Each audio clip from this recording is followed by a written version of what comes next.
नमस्कार ओडिशा ट्रेन को स्वागत करुच्ची मु स्मृति। जगतपुर नूतन शिल्पांचल स्थित फेज 3 रे चालुतबा एक नकली पान मसला जर्दा कारखाना आज पुलिस चढ़ाऊ करछि। चढ़ाऊ समय विपुल परिमाण रे कंचामाल प्रस्तुत मसला और मेसिन जबत करा जायछि। जगतपुर थाना आईआईसी रविंद्रनाथ मेयर और कटक जोन 1 एसीपी अमरेंद्र पंडा नेतृत्व में एक पुलिस टीम सेठारे चढ़ाऊ करथिला। पुलिस पहुंचबा बेलकु कारखानार मालिक और कर्मचारी माने फेरार हो जाइथिले। पुलिस टीम सेठारु 50 लाख टंकार अधिक मूल्यर नंबर 1 ब्रांड प्रिंट थिबा पान मसला, कंचामाल व्यवहार होइतबा केमिकल एवं 20 लाख टंकार अधिक मूल्यर मेशिन जबत करथिला।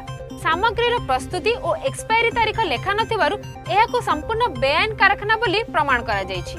ए संपर्क रे पुलिस एक मामला 494/20 रुजु करी तदंत जारी रखिछि। संपृक्त अभियुक्त मानकु धरिबे बोली पुलिस एसीपी अमरेंद्र पंडा मध्ये सूचना करछन्ती। जगतपुर आईएसी पाखरे गोटे खबर मिलला जे इंडस्ट्रियल स्टेट भितरे गोटे बेआईन गुटका एवं पान मसला कारखाना काम कर से इनफॉरमेशन को आधार करी आम मैंने आसिलु जेठी विपुल परिमाण तैयारी होइथिबा पान मसला जो थे कि नो 1 लिखाई एवं से पान मसला गुड़िक किसी एक्सपायरी डेट नहीं, बैच नंबर नहीं, मैन्युफैक्चरिंग डेट नहीं।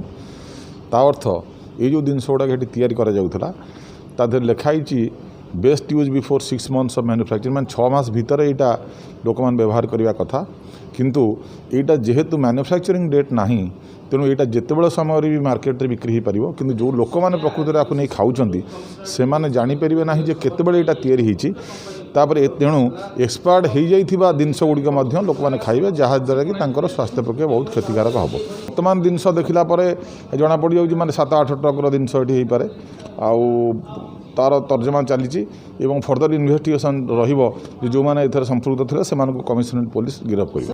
कटक इमरान खान का रिपोर्ट ओडिशा ट्रेन टीवी।